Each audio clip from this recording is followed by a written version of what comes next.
not because of drowning, not because of snakes or currents or broken glass, but because of the voices. During the day, it looked harmless. Kids rode bikes alongside it.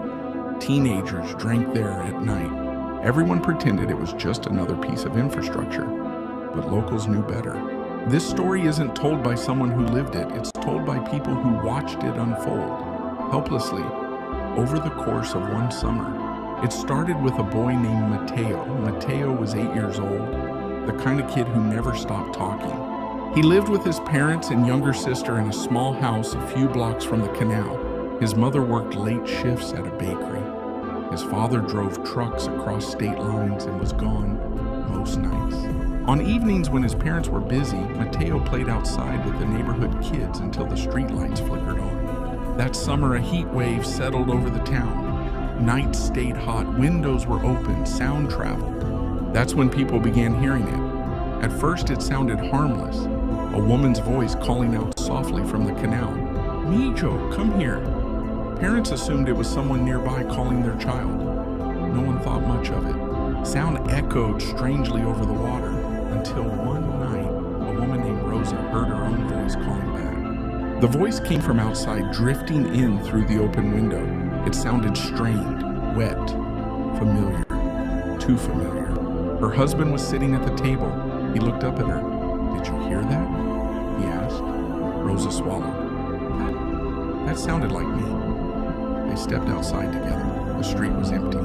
But the voice came again, louder this time, from the direction of the canal. "Rosa, please, I'm stuck." Her husband grabbed her arm. "No, that's not right." The voice didn't cry, it didn't sob. It repeated the words exactly the same way each time, like a recording playing on loop. They shut the windows that night. Rosa didn't sleep. Within days, others reported the same thing. Parents heard their own voices calling from the canal. Children heard their mothers. Teenagers heard siblings who weren't even home. The rule spread quickly. If you hear someone calling from the canal at night, don't answer. If it sounds like someone you love, especially don't answer. Mateo heard it anyway. It was just after sunset when he stopped in the middle of the sidewalk. His sister tugged on his shirt, complaining that she was tired. "Did you hear that?" Mateo asked.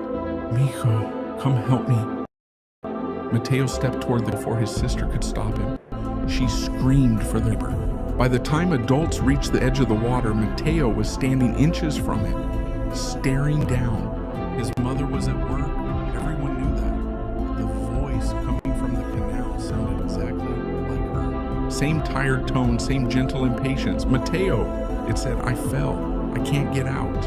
One of the men grabbed Mateo and pulled him back. The voice stopped immediately. The water went still. That should have been the end of it. It wasn't. That night, Mateo woke up screaming. He told his parents he dreamed of hands under the water, pale hands, too many of them, reaching up. The next day, he refused to go outside. By the third night, the voice returned when the whisper slipped through the screen. "Mijo, I'm cold." Mateo sat up in bed. It didn't sound distant anymore. It sounded close, right below his window. He didn't scream. He didn't cry. He climbed out of bed and opened the window. That's when his sister saw him. She woke up thirsty and saw Mateo standing on the chair halfway out the window. She ran screaming to their parents. They reached the room just in time to grab his legs and drag him back inside. Mateo fought them, not like a scared child, like someone desperate to go. "She needs me," he kept saying. "She's alone down there." His father slapped him. Mateo went limp. The next morning, they took him to church, then to a doctor, then to his aunt's house across town, far from the canal. It didn't matter. The voice followed. Neighbors began reporting something worse. The voice wasn't just calling anymore. It was answering. People would talk near the canal and hear replies come back from the water. Not echoes, responses.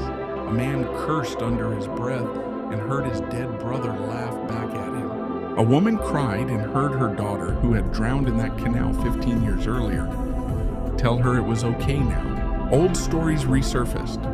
Decades ago, before the canal was reinforced, a school bus slid into the water during a storm. Several children drowned before help arrived.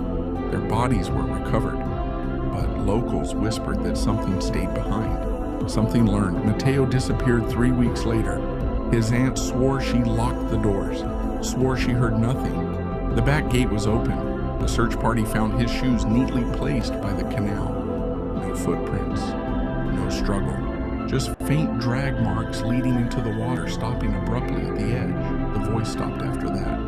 For a while. Years passed. New families moved in. Old ones moved away.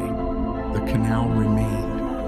One evening, long after Mateo's parents had left town, a woman walking her dog stopped when she heard something that made her heart drop. A child's voice, small, hoarse, calling from the water. "Mom, where are you?" She backed away slowly, covering her ears. The voice followed her along the canal, matching her pace. "Mom, it's dark." When police arrived, the canal was silent, but the officer who stayed behind swore he heard breathing coming from the water. Not splashing, breathing. People say the canal doesn't lure everyone. Only parents, only those who've lost children, only those whose voices it already knows.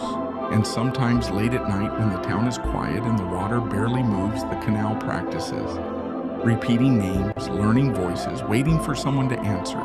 People on Maple Ridge Drive described it as the kind of street where nothing ever happened. Same houses, same cars, same routine. Everyone knew each other just enough to wave, not enough to ask questions. That's why when Daniel Harper went missing, it shook the entire block. Daniel lived alone in the beige house at the corner, mid-30s, quiet, polite, the kind of neighbor you'd nod to while taking out the trash.